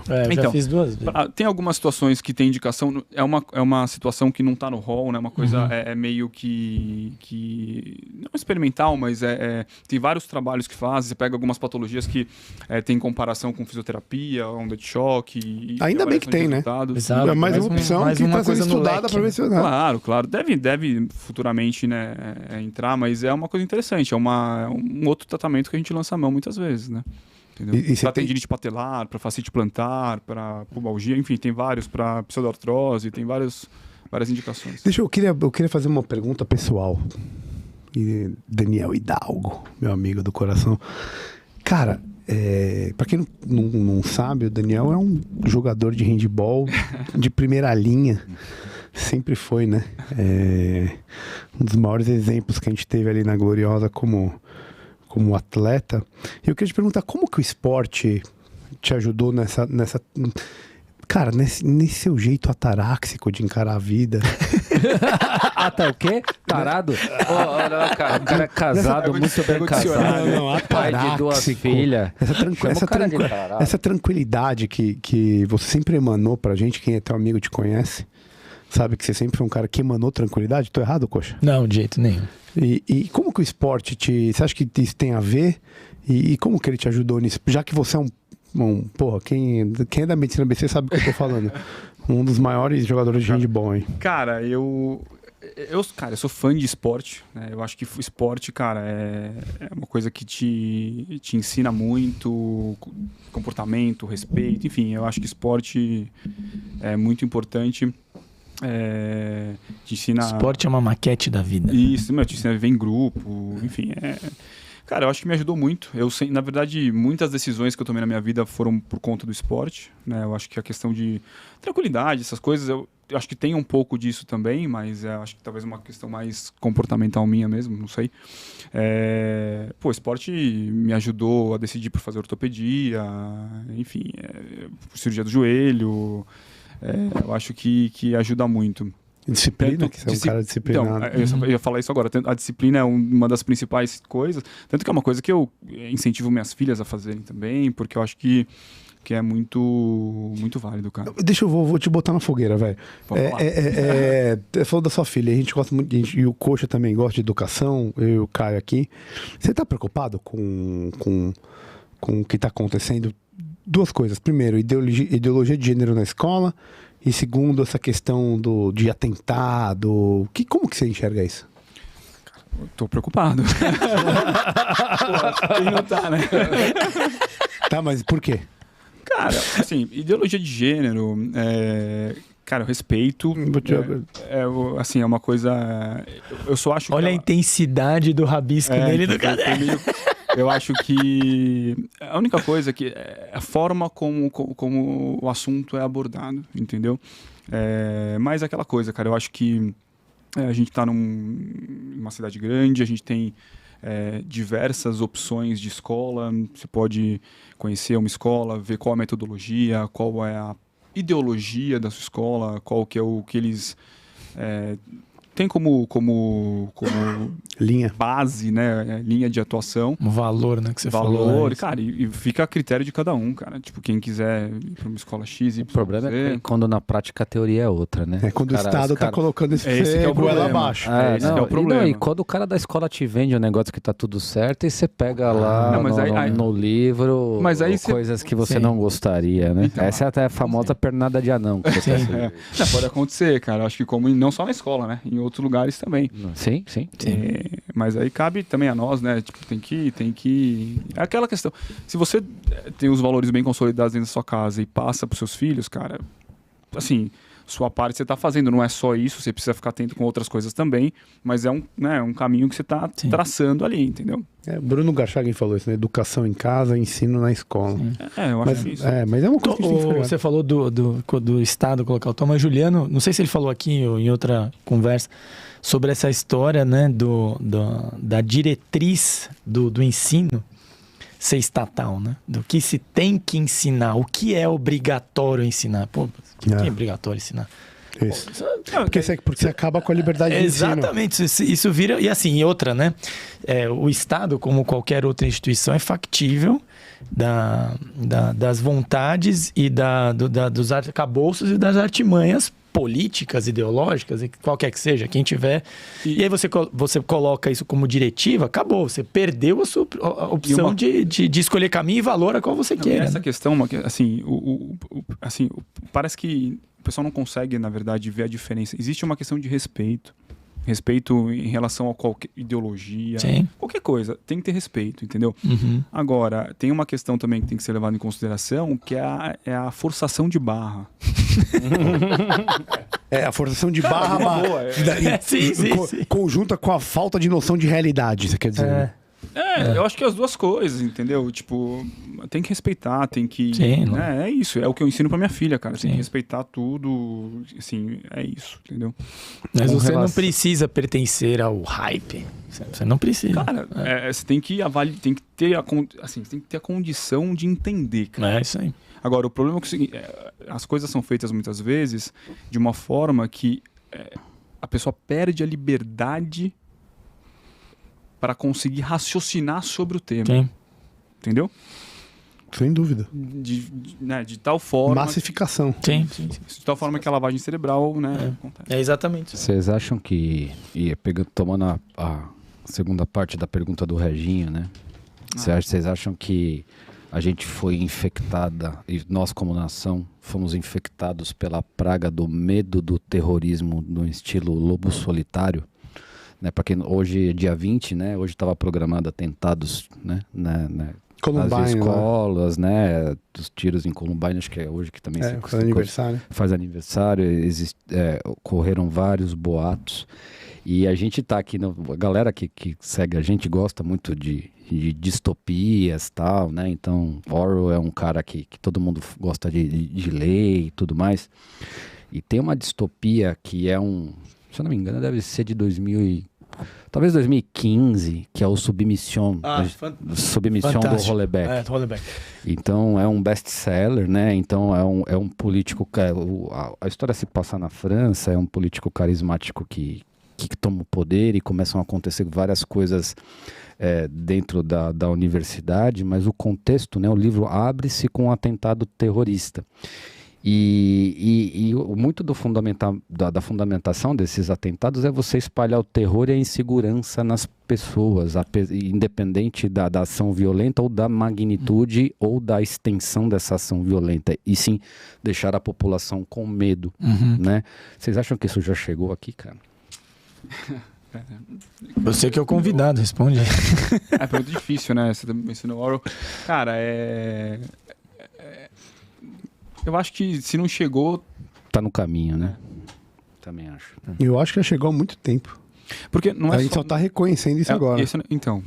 E essa questão de escola é um negócio muito complexo, né, cara? Porque é difícil de resolver, na verdade, né? Mas, cara, vamos ser bem sinceros, vai. Tudo bem, motivações diferentes, eu não sei exatamente, mas no Brasil, você pega um país que tem um MEC desse tamanho, que investe, que é o maior ministério que tem no Brasil, negou. É o que mais consome dinheiro, Belo. Vocês gostam dessa porcaria? É o que mais consome dinheiro. E você tem os rankings de educação na casa lá embaixo, né? Não vou falar no... Capeta. Não queria falar essa palavra, mas é isso. Lá embaixo, gastando uma puta fortuna, uma baita de uma ineficiência. Cara, você junta isso, um país que ele, teoricamente, politicamente, nunca teve um rumo certo, sempre foi muito dividido. É meio que um berço pra você nascer esse tipo de coisa também, entendeu? E se você não confia, vamos lá, a gente já não confia na educação que a escola dá. como que a gente vai confiar na segurança que a escola dá? Do ponto de vista público, Sim, falando se tiver isso, que a maioria das pessoas... É isso. Ninguém consegue. Os caras não dão nem... Os caras não conseguem ensinar os caras a escrever, velho, a interpretar um texto. Você acha que eles vão saber da segurança pro aluno que tá lá dentro? Vocês lembram do atentado do Charlie Hebdo, cara? Sim, eu lembro, do jornal. O cartunista lá. Os caras cercaram rápido, cidade isolada, foram atrás dos caras e perseguiram, e pá, puta inteligência. Tá. Cara, aqui no Brasil, mano, imagina, o cara se embrenha numa quebrada dessa aí no mato qualquer, ninguém mais acha o cara, não tem inteligência que pega. O problema maior é que as motivações são várias, né? Esse que é o problema. E além da catástrofe em si do ato que o Caião levantou, tem o seguinte, né? O Caião falou, pô, isso gera medo. E o medo é a maior ferramenta de controle possível, especialmente quando se trata de Estado. Então, e a gente viu isso aí agora nos últimos 2 anos e meio, 3 anos. A gente viu o que o medo faz. A vida é uma dualidade absurda entre você julgar o que é melhor. Se ter segurança ou se você ter liberdade. E o medo com criança envolve... Exato. Então, assim, além do problema em si só das possíveis catástrofes, a possibilidade de mecanização do medo em prol de alguma coisa é absurda e temerária. Acho que esse é um problema e se real. Faz uso político desse. Exatamente. Através do monopólio da virtude. Exato. Através do monopólio da virtude estatal. E se aplica isso numa sociedade pós-Covid doente, ansiosa. Sim. Que já sente a mordida do cachorro antes de ver o cachorro. Sim. Posso falar o que é isso? Isso, meu amigo, é um berço para nascer um ditador. Isso é o berço, velho. É o medo da galera, junto com um controle absurdo e com o monopólio de uma certa virtude. Isso é o berço pra você ter Se você entender um pouquinho de história... De história, você vai entender o que eu tô falando. Contemporânea, você não precisa nem voltar muito. História contemporânea... Talvez o século XIX. Exatamente. Século XX que você vai entender isso. Meu querido amigo... Daniel Hidalgo. Teve uma Minardi que chegou depois de 2 voltas, então nós temos tempo aí para o entendedor já entendeu. Não pega nada. Quem me conhece sabe que o atrasado foi o Hidalgo, né? Mas engasguei nessa. Cara, o Bisnaga nunca chegou atrasado em nada que eu conheci na minha vida, velho. Pelo contrário, ele tava muito antes lá, velho. Pode parar. Temos uma coisa muito importante de terminar, que é o nosso querido... Pitch da Lebra. O Caião tá melhorando cada vez mais. Caião, está desenvolto, né? Explica pra quem não conhece o que é o pitch do livro, que hoje quem vai apresentar os livros vai ser o Fabrício. Garoto. Explica pra galera e depois o Fabrício vai fazer a função de apresentar os livros. 3 histórias, 3 pensamentos, 3 encruzilhadas, 3 vidas e 3 coisas que a gente gostaria de te presentear. Exato. Então é o seguinte, cara, você conhece todos aqui há mais de década, então se você não gabaritar... Nossa, cara. Se não gabaritar, você vai ser escravinho do Ariê por mais 10 anos. Vamos lá, para apresentação, primeira fase, vamos lá.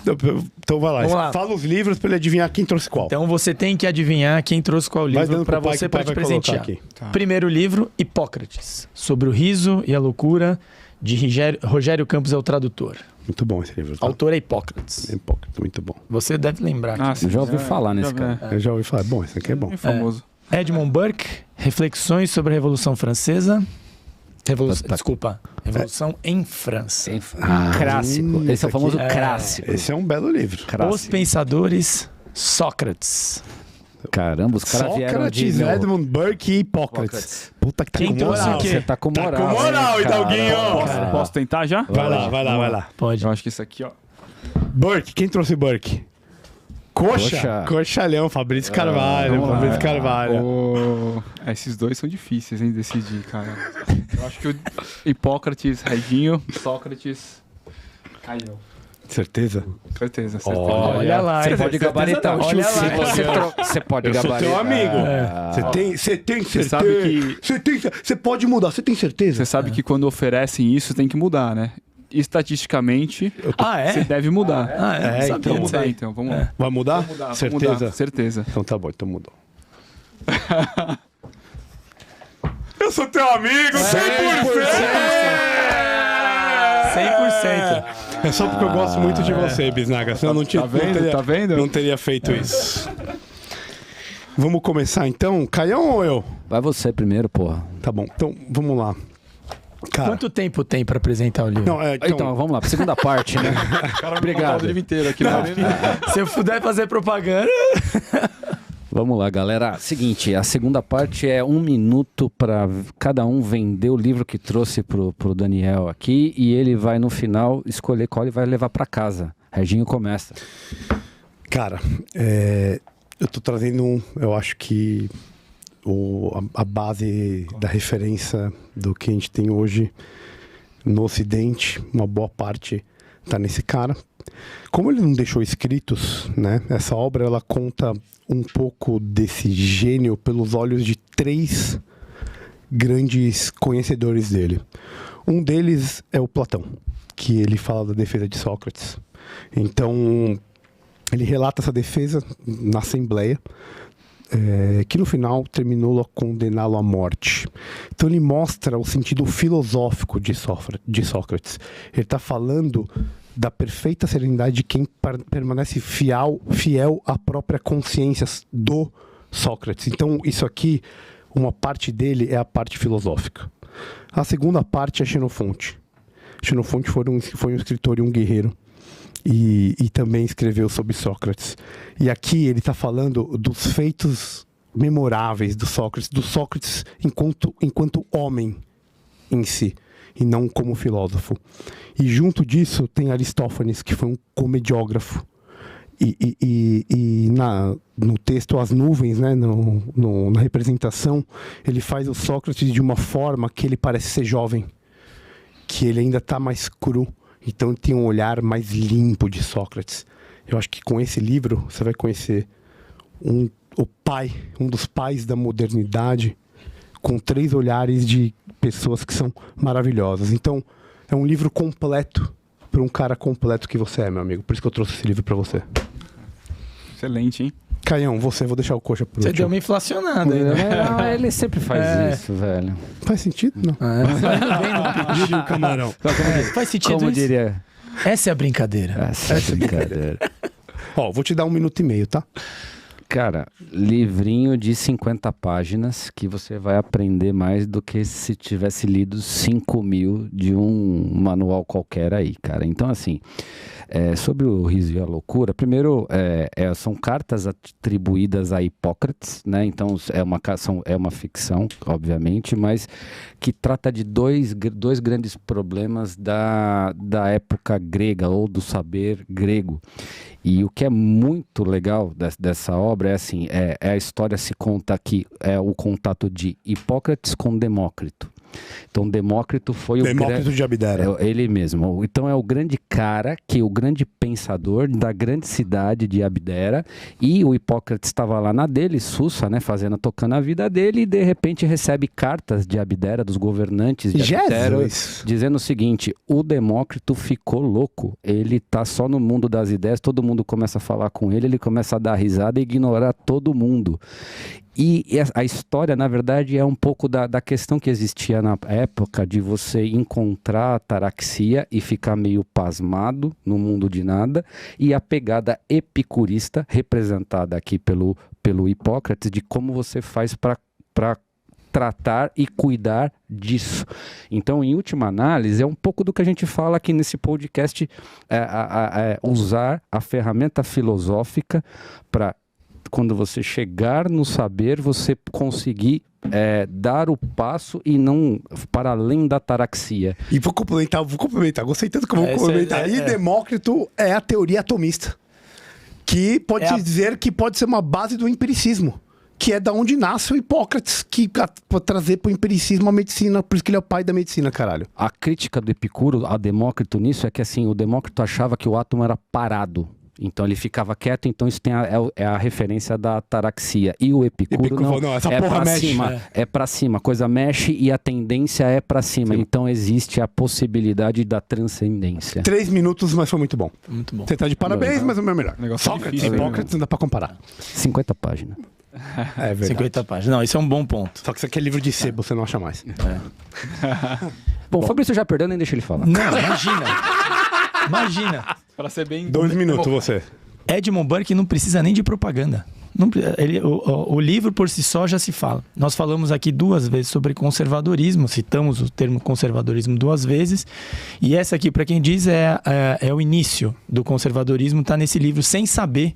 O autor escreveu esse livro, que na verdade não é um livro, são cartas com um francês, que era um amigo dele, na época, em 1780, 1690, um ano depois do início da Revolução Francesa, em que eles estão conversando sobre a Revolução Francesa, em que ele está estranhando algumas coisas que estão acontecendo lá justamente por causa do caráter revolucionário. E a ideia, e assim, Edmund Burke, para quem não sabe, é tido como pai conservadorismo, mas ele não era conservador porque esse termo não existia. Inclusive, Edmund Burke era Whig. Exato. Né? Para quem sabe, para quem não sabe. Tá mais para liberal. Exatamente. Só que o que ele reconheceu? Ele reconheceu de forma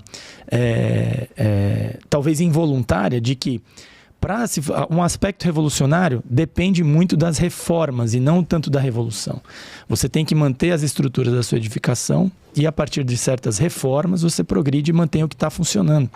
E nas cartas aqui que ele fala muito bem isso, exatamente isso, porque a ideia dos liberais da época dos Whigs era que a Revolução Francesa estava tentando fazer alguma coisa que a Revolução Inglesa, a Revolução Gloriosa de 1688 tinha falhado.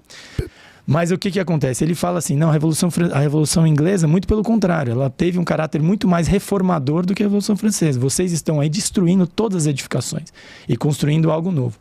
Para terminar minha propaganda, não sei se você vai lembrar, a gente almoçou eu te falei que eu ia dar esse livro. O pessoal não pode. Não, mas isso faz Não. 2 ou 3 anos. Aí já falou 3 minutos, fez a novela do livro, não pitch. Ainda meteu sentimental no final. Aí fora. Meteu sentimental no final ainda. Edmund Burke, não tem nem conversa. Meu amigo, dentre os pitches, qual foi o melhor pitch? Qual livro você vai levar pra casa? Pitches, meu querido Hidalgo. Os pitches foram ótimos. Tá? Boa. 3 livros excelentes. Mas, cara, eu vou ficar com o do Coxa. Não Como volta assim? mais. Não volta mais. Não volta mais. Que Isso aí, boa. Não é nem porque é um tema que eu gosto muito. E realmente a gente conversou faz 2, 3 anos. Então foi negociado previamente, é isso. Mas eu sabia. Meteu o sentimental. agora O tá. sentimental. Tem isso, né? Te almoçou, né?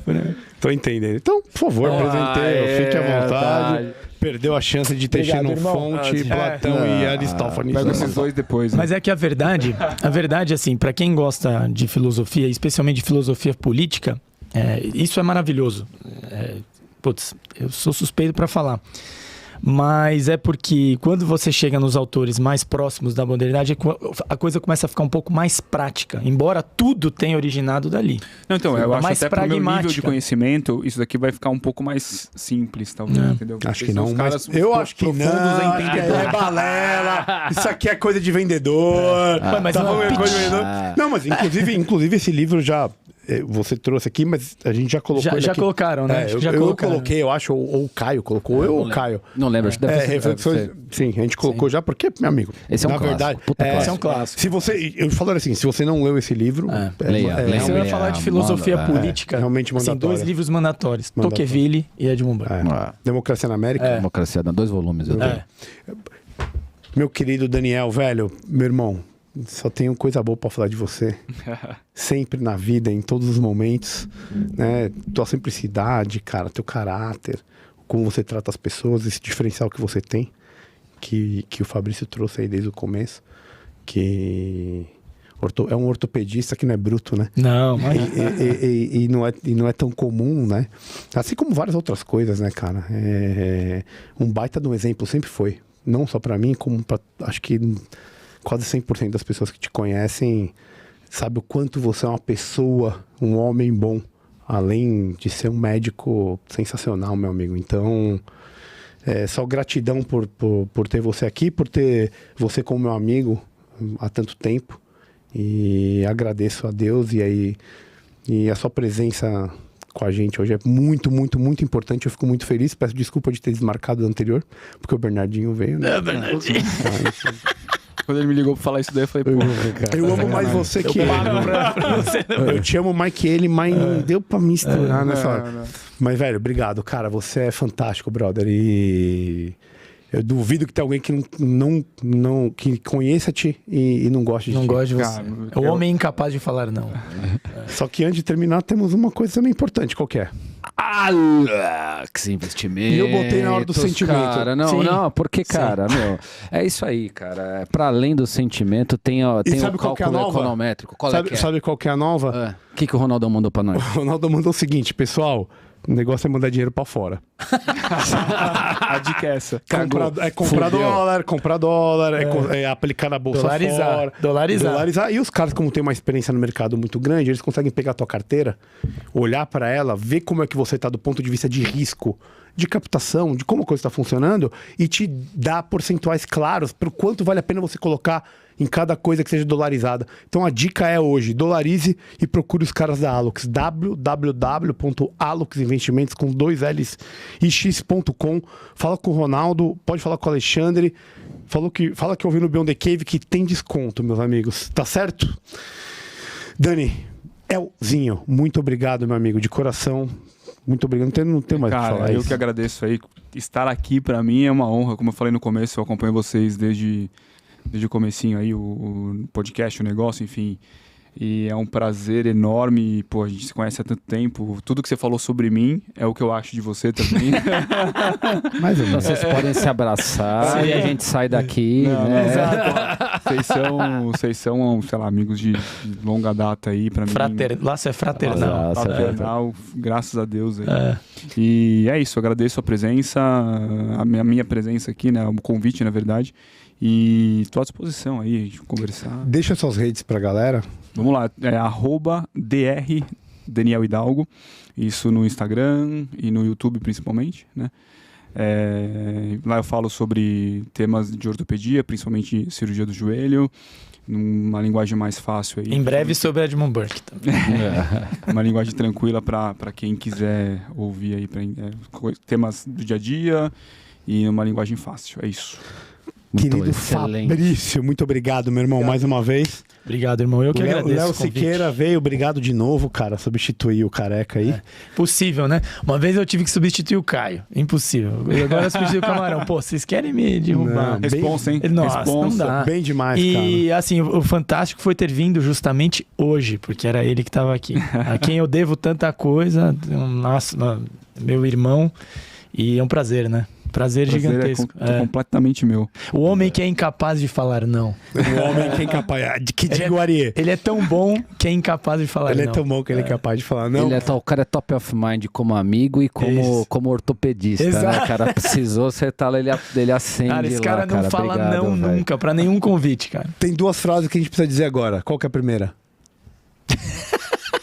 @Beyond the Cave PDC. Não, cara, isso não é frase, velho. É também, né? E apoia.se. Apoia.se. Ah, não.